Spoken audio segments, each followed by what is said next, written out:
In 2017, industries and institutions continue to work together to perpetuate animal exploitation.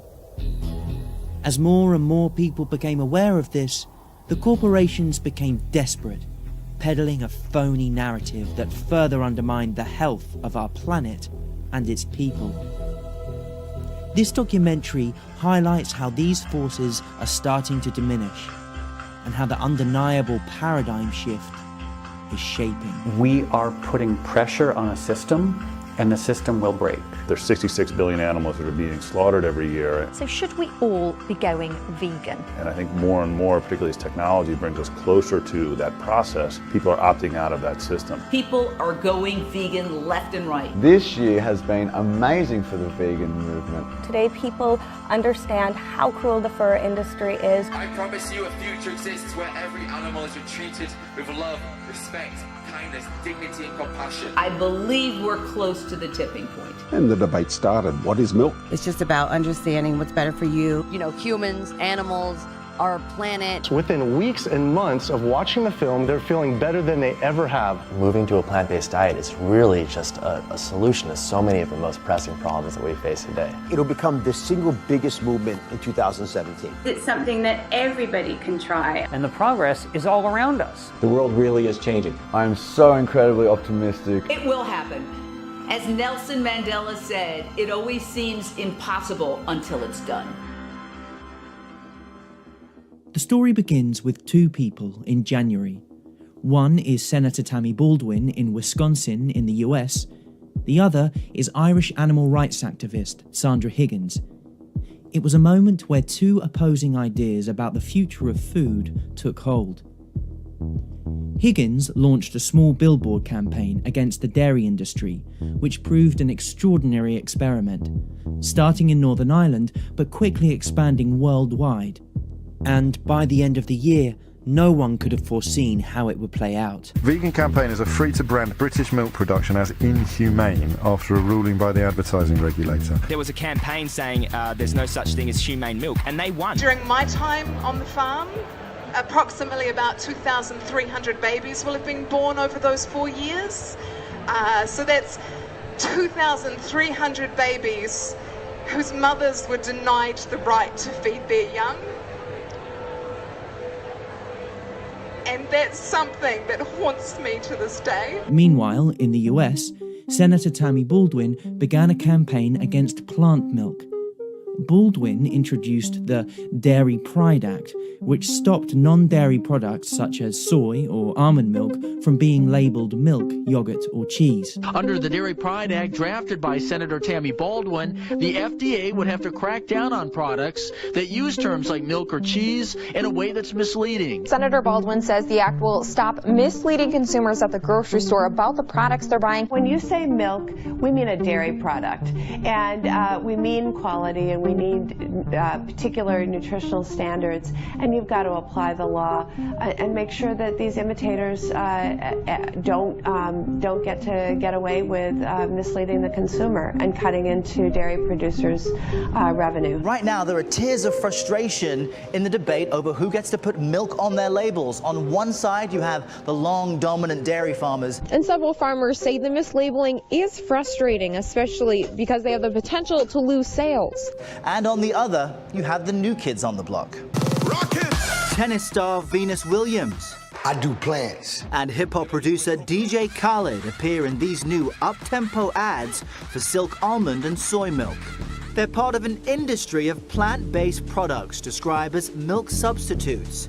They generated $1.4 billion this year and grew 54% over the last 5 years in the US. Milk producers are facing decline, dropping 11% in sales over the last year. Now they're fighting back. As the animal agriculture industries crack down on the labelling of vegan milk and other plant-based products, The public also became aware of their influence on academia. And who funded that study? But that wasn't in Iran. It wasn't funded by industry. That was an egg industry-funded study. This is the most unscientific discussion I've ever had in my life. Why don't we get some? Am I on the doctors or am I on some kind of show? Seriously, guys, stop for 1 second. That is not science. That's a lie, Travis. Films that provoked major change came out, and awareness grew around the collusion and corruption in government. Through many mechanisms, the government is very supportive of legislation that protects the animal food industry. The U.S. government is responsible for the fast food crisis, the health crisis, the environmental crisis, by subsidizing this horrible food, by subsidizing animal agriculture. Our taxes are being used to subsidize the production of the food that kills us. A lot of money is being made selling people highly concentrated animal-based foods, and a lot of advertising, promotion, and education is being promulgated in the interest of promoting these foods. We go to these conferences and sponsored by McDonald's and Coca-Cola. 18% of our gross national product is now going into the health industry. That's insane. We operate from the disease model, meaning that we are in the business of treating sick people. We are not in the business of trying to keep people from becoming sick. Money talks. The hospital actually benefits from McDonald's selling more food and more Big Macs. The most prestigious medical body in the world when it comes to cancer says processed meat, category 1 carcinogen. We are as certain that processed meat causes cancer that plutonium causes cancer and asbestos causes cancer and cigarette smoke causes cancer. Done. No scientific debate. It's reprehensible for a doctor treating a 3-pack-a-day smoker for bronchitis not to tell them stop smoking.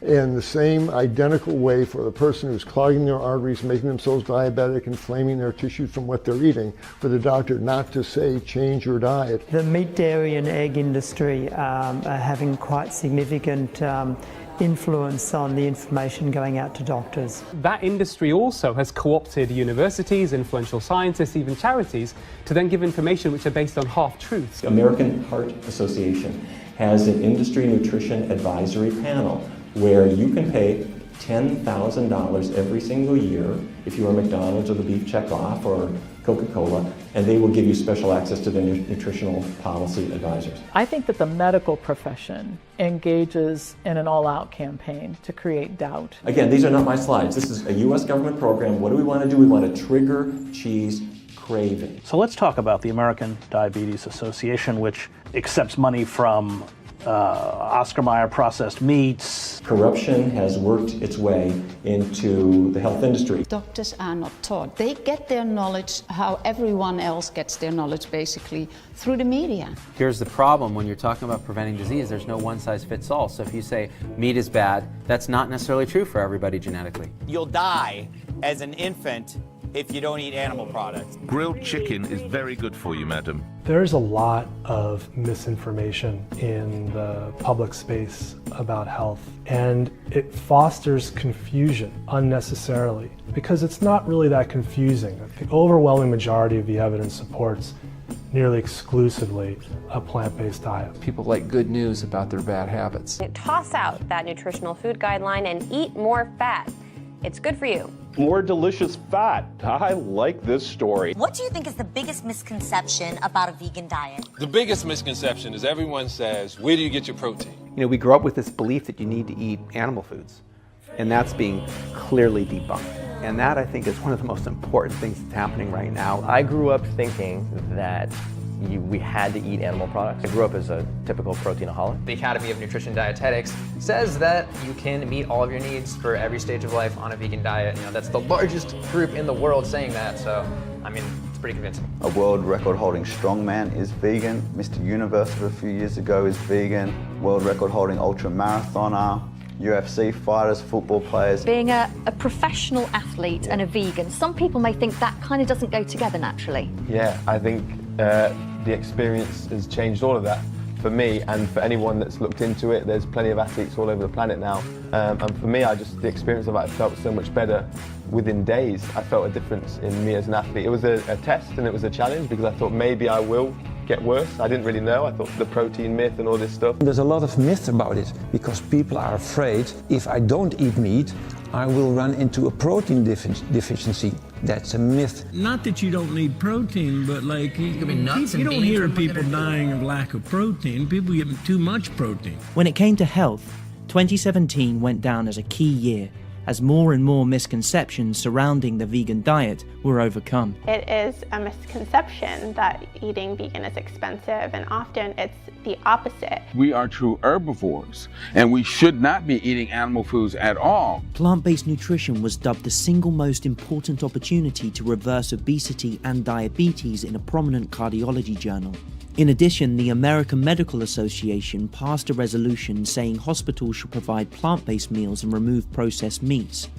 And plant-based reality series The Big Fat Truth launched, featuring Dr. Michael Greger, who also appeared on a number of mainstream TV shows throughout 2017. Take someone living in Japan, for example, which has the longest life expectancy, and they move to the US and start eating and living like the US, they get US diseases. And similarly, if someone moves to Japan from the United States, and start eating and living like the Japanese, their rates of these chronic diseases plummets. So I just tried taking dairy out, and it started to help my acne, started clearing it up. The dairy industry does studies to try to show that dairy is safe for you or has some kind of benefit. Milk, cheese, and yogurt actually do not give rise to an increased risk of cardiovascular disease. Oh, there's no question. My profession has been far from noble in the way it has sacrificed its pursuit of the truth and scientific reality in exchange for money and baubles. The dairy industry would like you to believe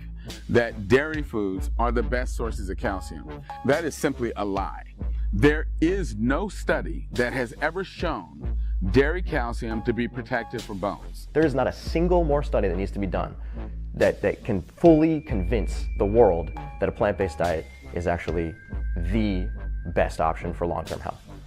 It's a question of trying to convince people how to adopt that mindset. And I've had a long-term health condition, and I've seen a dramatic shift in my health in the last 12 days. And if you look at human health, not a 6-month period goes by without some report coming out that's making some connection between the animal protein that we consume and the levels at which we consume it and things like heart disease, diabetes, and cancer. If you go plant-based, you can basically opt out of becoming one of those statistics. When I say that there are a lot of studies linking meat to cancer, there are a lot of studies. What we found is that heart disease and diabetes were so changed by this diet that the evidence was overwhelming. It's clear that a whole foods, plant-based, low-fat diet is the best for overall health, treatment, disease prevention. It's the plant-based eater who's healthiest and who has the lowest risk for disease and who has the most robust health. We can eliminate chronic illness if we can get people to eat whole food, plant-based nutrition. It's the power of food. And then in 3 months, I'd lost 50 pounds, and to this day, those 50 pounds have stayed off, and I eat like a horse, eat a bunch of food, but it's all whole food, plant-based. We literally have patients crying tears of joy in our office. They feel so much better. After 5 months, the blockages in her heart were gone. It's recognized again by the American insurance industry that there's only 2 dietary plans that can reverse heart disease. There's no meat in those programs. They're plant-based programs. If that's all a plant-based diet can do, reverse the number 1 or 2 killer of men and women, shouldn't that kind of be the default diet to proven otherwise? And the fact that it can also prevent, arrest, and reverse other leading killers like type 2 diabetes and high blood pressure would seem to make the case for plant-based eating simply overwhelming. Aside from health, 2017 saw a breakthrough when it came to acknowledging the impact of animal agriculture on the environment. Well, as well as being cited for its health benefits, veganism is said to have positives on the planet. The United Nations has talked about how animal agriculture is one of the most significant contributors to the most serious environmental problems our planet faces. There's been a number of studies that have been done. The one that I have the most confidence in is the one that was done by Robert Goodland and Jeff Anang, both of whom were with the World Bank. So not exactly a left-leaning organization, an organization that often is at odds with the environmental community. But what these 2 scientists wanted to do was to understand what's truly driving the majority of emissions in the world. So they looked at livestock, and they came up with a number that said, it's 51% of greenhouse gas emissions can be attributed to livestock. One of the major contributing factors to global warming is industrial meat production. As people want to increase meat consumption,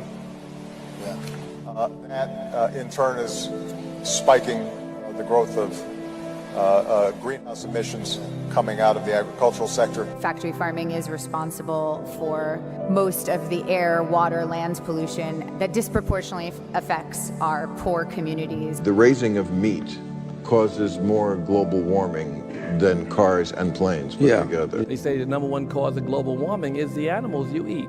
Many people don't know this, but animal agriculture contributes more to greenhouse gas emissions than all planes, trains, trucks, boats, and motorcycles combined. So it's worse than all of transportation. Why do we rarely hear climate change campaigns targeting the animal agriculture industry?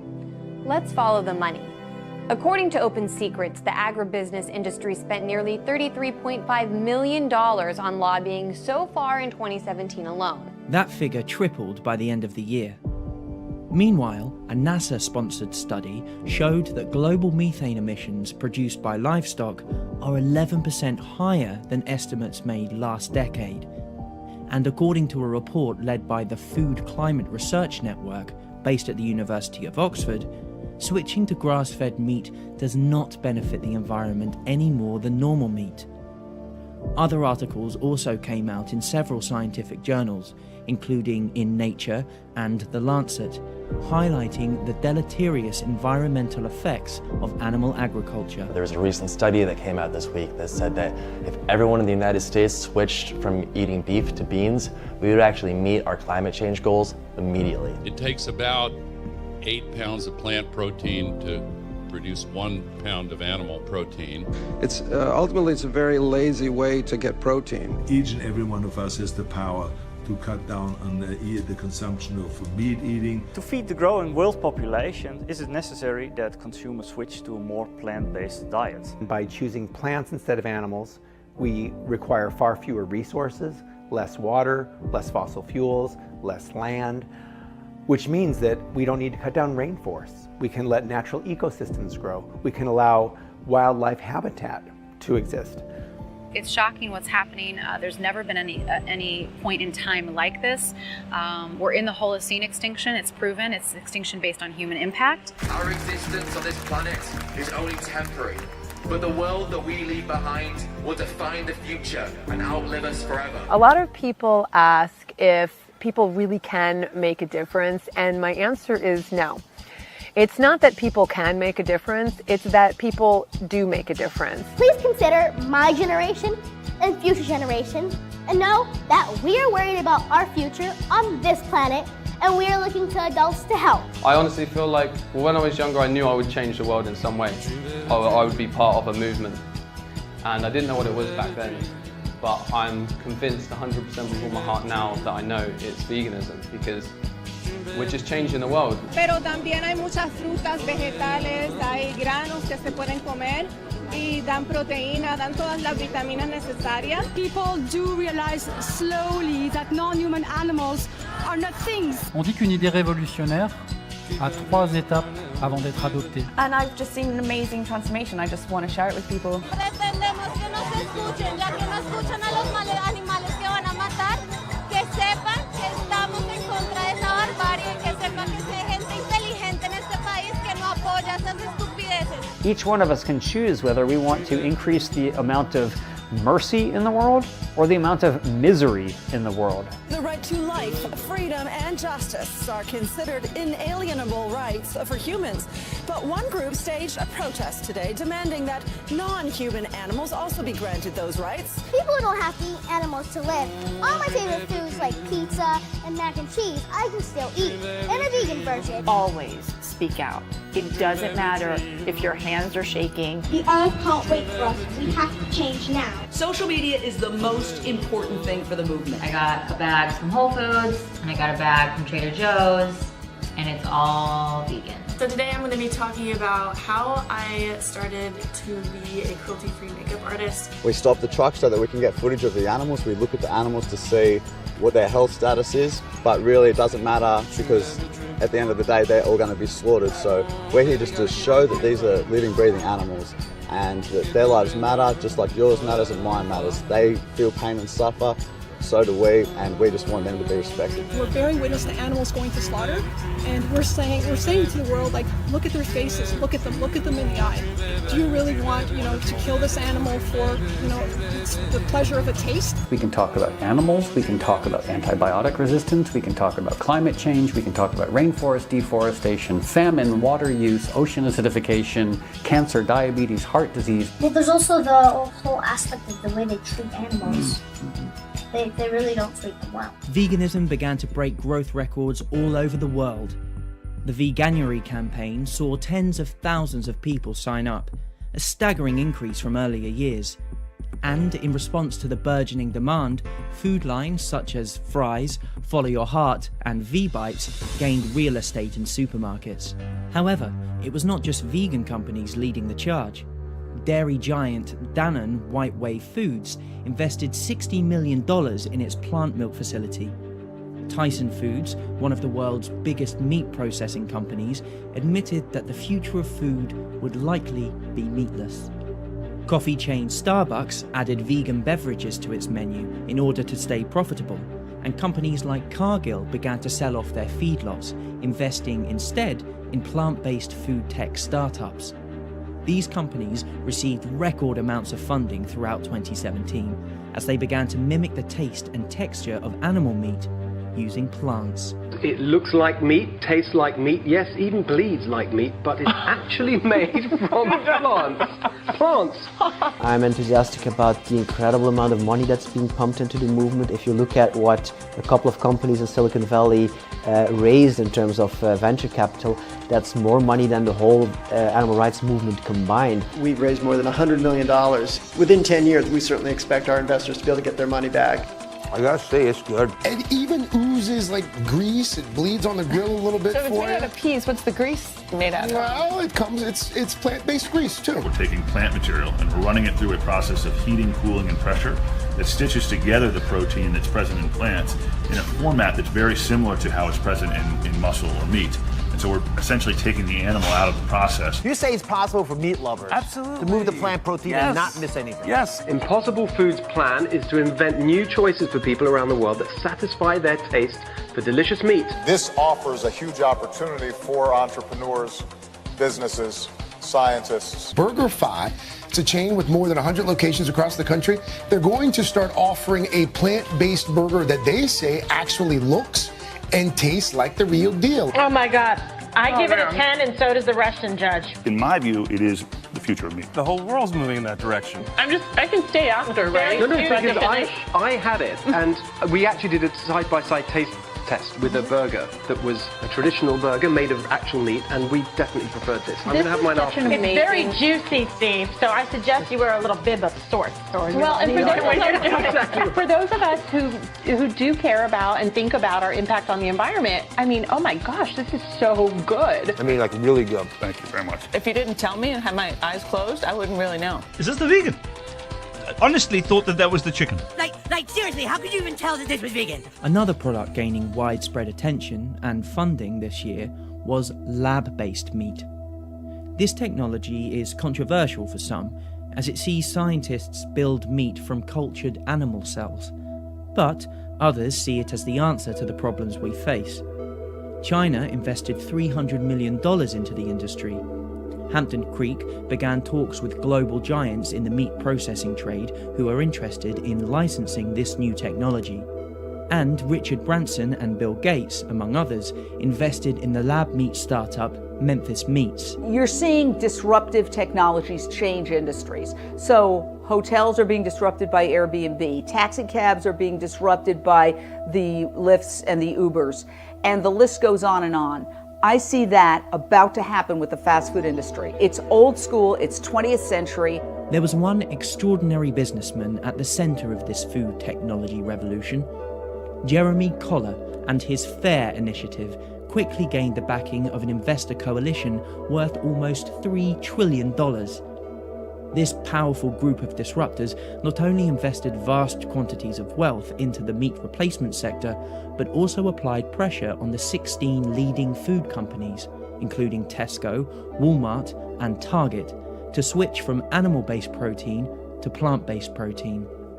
As this happened, more and more companies and restaurants realised the increasing popularity of vegan foods and began releasing products. With interest in veganism on the rise, so too is the demand for meat-free alternatives. I mean, there's so many great vegan restaurants and like dishes, and it's much easier than I thought it would be. I mean, change is really happening. You now have major companies that are starting to invest in developing vegan protein products, vegan plant milks, and so forth. Now we have plant-based meats and plant-based cheeses, and there's almost nothing that I used to eat that I can't eat now in a plant-based version. Despite the progress, there were some strange events.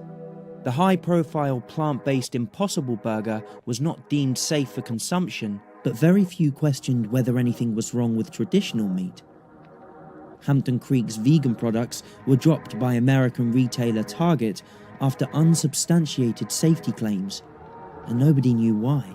But progress was really hindered in the UK, where MPs attempted to scrap the law recognising animals as sentient, and the Bank of England released notes containing beef fat, symbolic of the deception the animal agriculture industry relies on for its continued existence.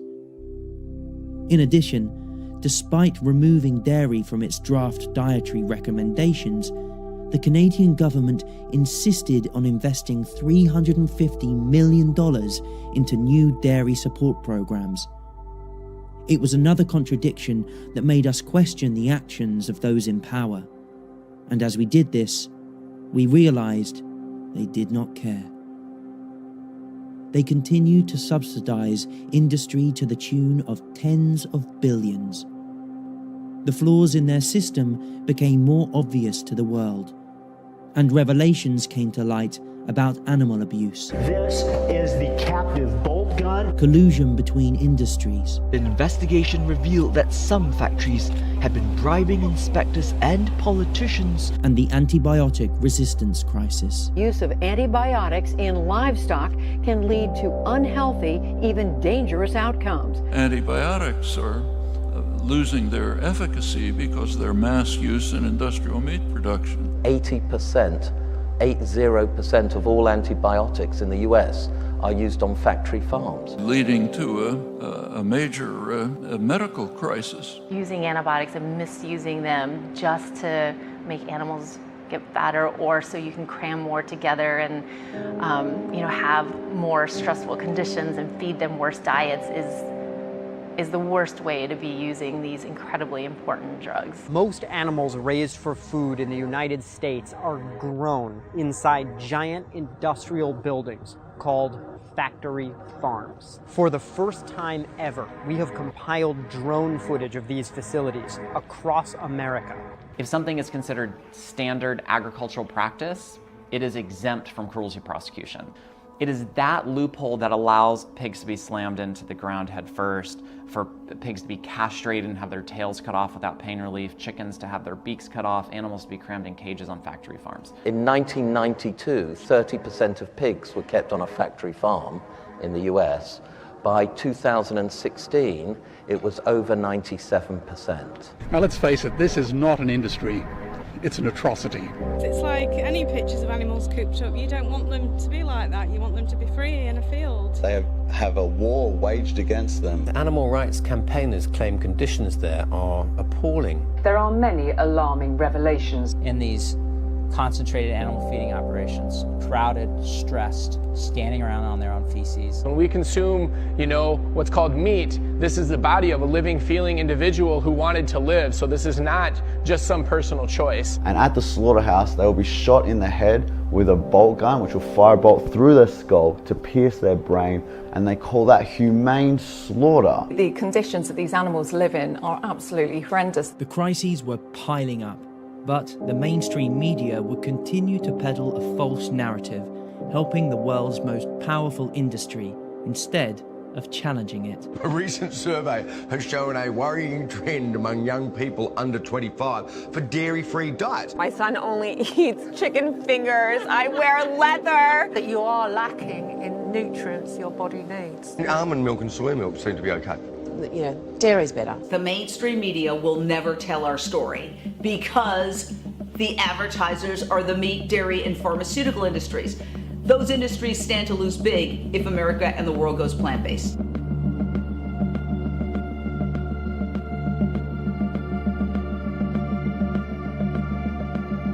Is Miley Cyrus the veganest vegan to ever vegan? In 2017, a number of celebrities adopted a plant-based diet, including Jason Derulo, Charlie Sheen, Kylie Jenner, Neo, and actress Danielle Brooks, among others. Leonardo DiCaprio and Serena Williams invested in vegan brands. NFL champion Roland Williams urged fans to leave meat off their plates. Paul McCartney demanded that only vegan food be served at his concert. David Attenborough ditched meat. And a number of high-profile chefs created vegan dishes. I'm gonna show you how to make a great vegetable risotto, even a vegan risotto. So for all of you out there, this is a great way to make a risotto. Also in 2017, famed tattoo artist Kat Von D released a vegan shoe line. Vegan actress Ivana Lynch urged UK and EU members of Parliament to ban rabbit cages. And as the vegan leather industry started to boom, celebrities like Bon Jovi dropped leather from their fashion lines. Fashion materials once seen as innocuous, like wool, started to generate debate. It's 2017. We actually don't need to drape ourselves in the skins of animals and the hairs of animals because there's other options available. So what are the other options? What do we put ourselves in? Oh, if you go to the high street or from designer racks, there is cotton, there's bamboo, there's hemp, there's recycled polyester. When it comes to leather, we're actually seeing leather being made out of pineapples, out of apples, out of mushrooms. The possibilities are really endless from every price point on every high street shop. In addition, others spoke out, including Danielle Monet, Jaden Smith, Alicia Silverstone, Jessica Chastain, Liam Hemsworth, and Miley Cyrus. I posted some food photos this summer. Oh. And you know, and for me, it was a celebration because I'm vegan. Oh, well, that's wonderful. Congratulations. I am also vegan. Thousands and thousands of bees. I've not taken their honey. I've not taken the chickens' eggs. I'm like a farmer, but I won't interact with them because I worry about it. I'm sort of vegan curious, you know. I've been trying this vegan lifestyle, too. What do you think of that? It's amazing. Now I am vegan. And I became a vegan at 9 a.m. this morning. You did? Yeah. I lost a bet with a friend of mine. And the bet is I have to be a vegan for 17 days. Vegans have been urging us all to do without meat and dairy this month in an experiment they're calling veganuary. And then when you actually live the lifestyle, you'll see and feel the difference, and then you don't want to go back, and then you don't want to switch. Right. So that's the incentive. In the superficial world we live in, vegan needs to become hip and trendy and cool. It's, to be honest, I think it's the first time I've been asked about veganism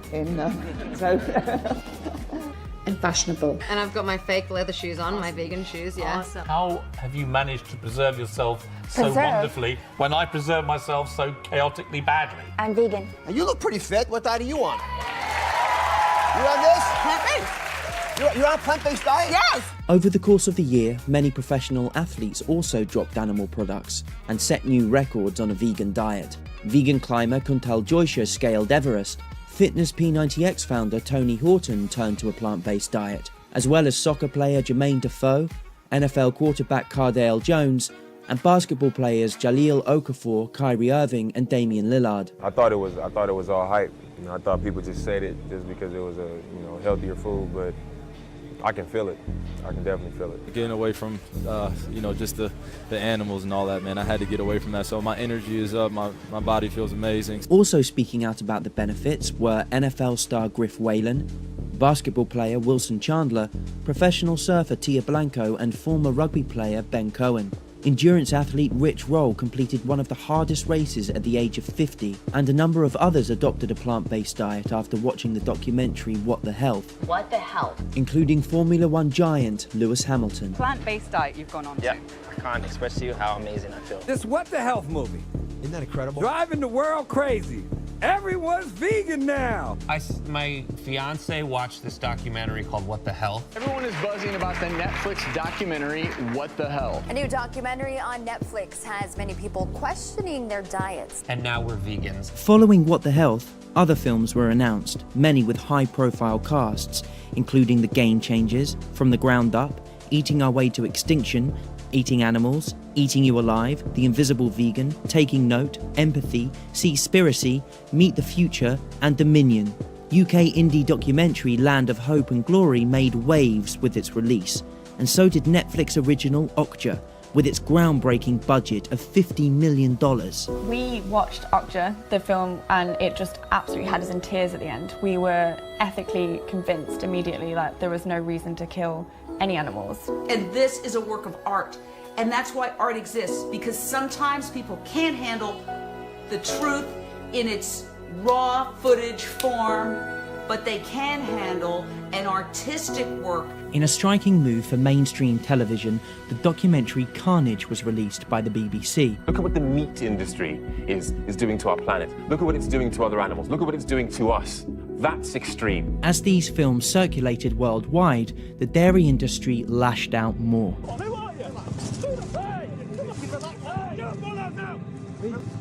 Just go.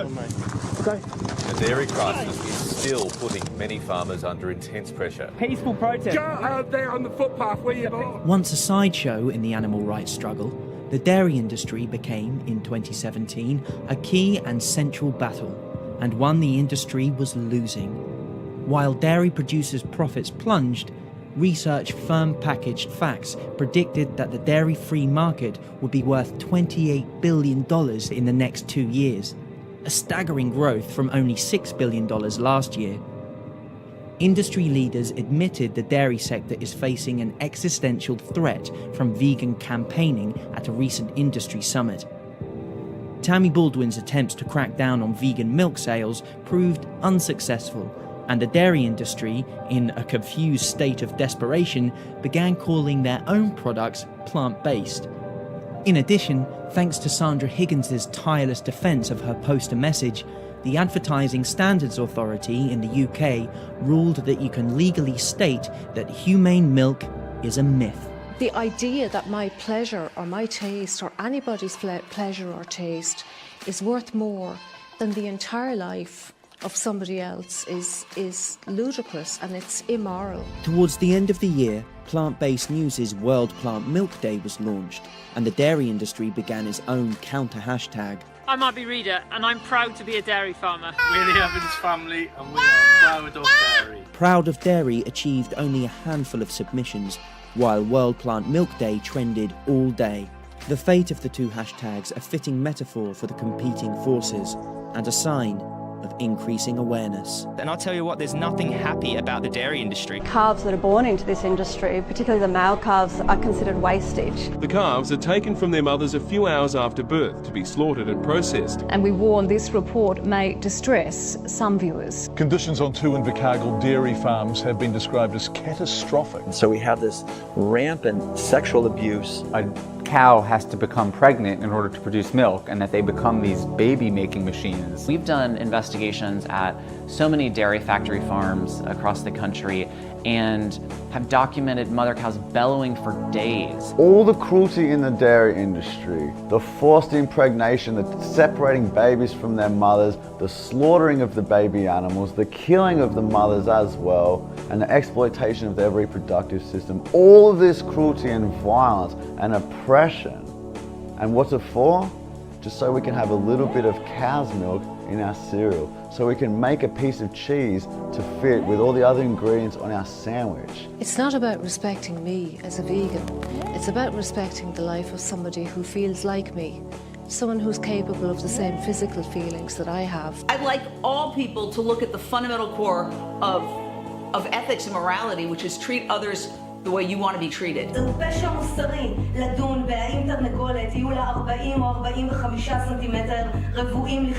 If we were telling people what they already knew, then we wouldn't be doing our job as activists. We need to tell the world what they don't already know. And what they don't know is that humane meat is a lie. And our aim really is for total animal liberation. We're abolitionists, so we want to end all animal exploitation, whether that's for food, clothing, animal testing, or animals in entertainment. Throughout 2017, it was revealed industry representatives carefully watched vegan activists, recording their speeches and compiling documents on how to combat advocacy.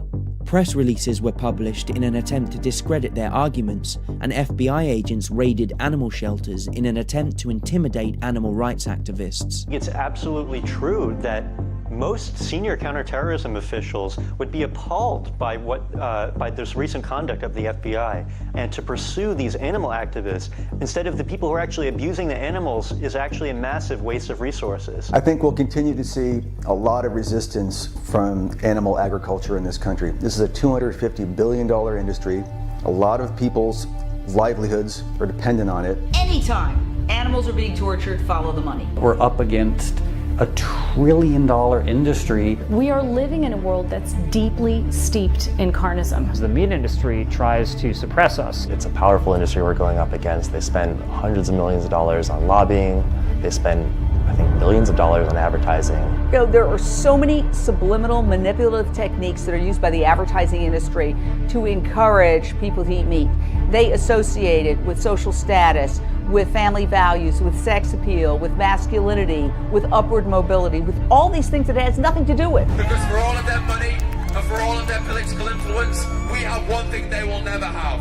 We have the truth. Disproportion between that little bit of extra pleasure you might get from eating meat and the phenomenal amount of destruction required to produce it should surely commend it to anyone as a stupid thing to do. If you spent 1 minute in their shoes, if you knew what that was like, I know you wouldn't do it. Just look into the eyes of an animal who's suffering, who's about to be brutalized and torn to pieces on the slaughter line. And stuffed with all kinds of carcinogens, the growth hormone, the steroids, the Prozac, the antibiotics, stuffed with that shit. In every movement in history, movements have grown and changed the world when people have the confidence to speak truth to power. You really can't be an environmentalist and not be vegan. You really can't be a feminist and not be vegan. And if you look at human history, there have been a number of institutions and behaviors that we now look back on and are appalled by. If you look at everybody in the history of making a change in the world, they were verbally and in much earlier times physically abused. The suffragists who were fighting for the women's right to vote,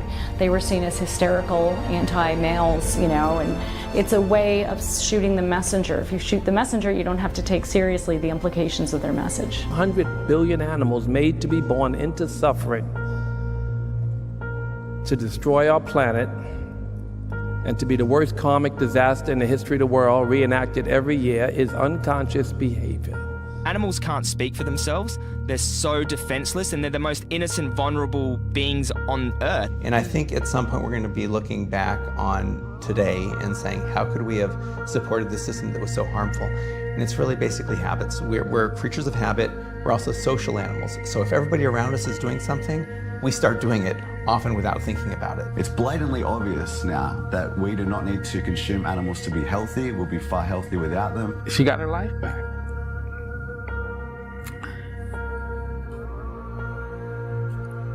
You can't put that into words.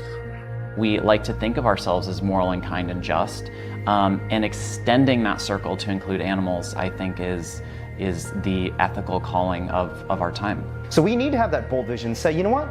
I think I want to create a world, I know I want to create a world where every single slaughterhouse in this world has been replaced by a sanctuary. And this is my number one goal, and my number one goal will be, and it will be achieved, to end animal factory farming. 100% it will end before I die.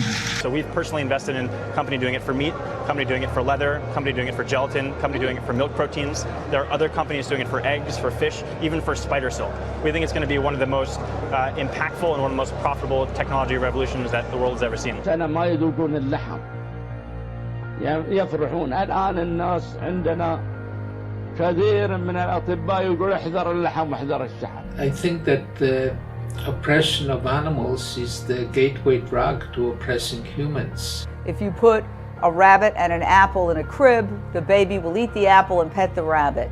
And what we do is we try to toughen boys up and girls, and we try to make them strong by making them callous and unfeeling, and we indoctrinate and condition them into being cruel and giving them the terrible values that what you drive or what you wear or what your little totems are more important than kindness and compassion. And I do think those scales are going to tip at some point so that veganism becomes the dominant ideology. There's so many new campaigns, there's so much new activism happening.